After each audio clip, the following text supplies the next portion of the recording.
Speaker, amongst other things, democracy in the community of nations of the world.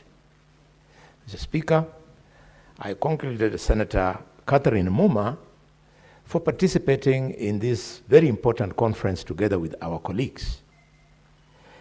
And because we have no other way we can express some of these things, if indeed IPU was about the greater role of democratizing within communities of the world, I urge the IPU to up their game, to find the strength to speak to African leaders.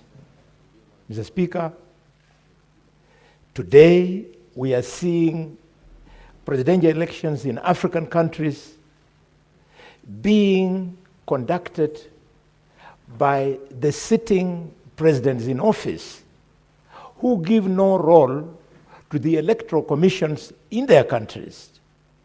In the process, Mr. Speaker, their opponents are locked out of the race, their opponents are arrested, their opponents are detained, their opponents are abducted, their opponents are even killed, Mr. Speaker.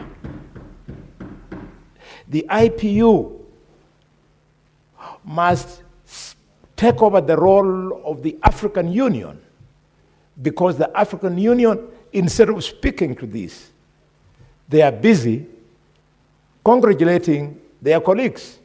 The African Union has now become a talk shop, a special club for African presidents to protect each other.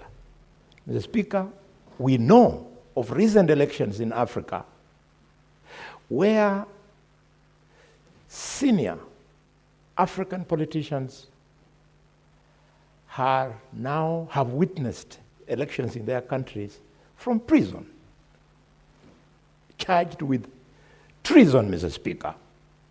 Mr. Speaker, we know of African countries where thousands of citizens have been killed.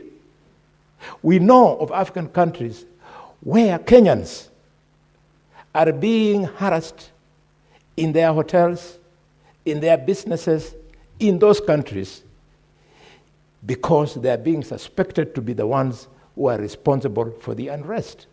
Africans should know that Kenyans are very hard-working people. When they go to their countries, they are looking for business. They are not going there to play politics. I would like, at least as far as Kenya is concerned, our government to protect Kenyan citizens in such a countries where they are currently being harassed, Mr. Speaker. Mr. Speaker,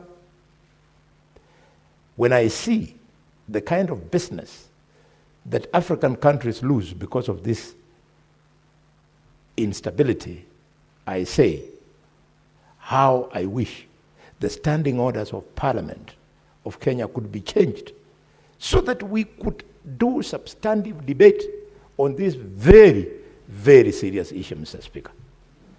Mr. Speaker, for some of us, our communities cut across nations. For example, if you take the Kenyan Somali, his relatives are in Somalia, his relatives are in Ethiopia. So when unrest takes place in those two countries, the Kenyan Somali is expected to keep quiet. Similarly, the Luos, the Maasais, they are in Kenya, they are in Tanzania. When their relatives face this kind of atrocities, we are supposed to keep quiet. Similarly, the Luhyas and Tesos, our relatives are in Uganda. And when these things happen, we are supposed to keep quiet. Maybe we should change standing orders so that African parliaments can boldly debate the nonsense that is going on where the African Union has failed. I support. Senator Maanzo.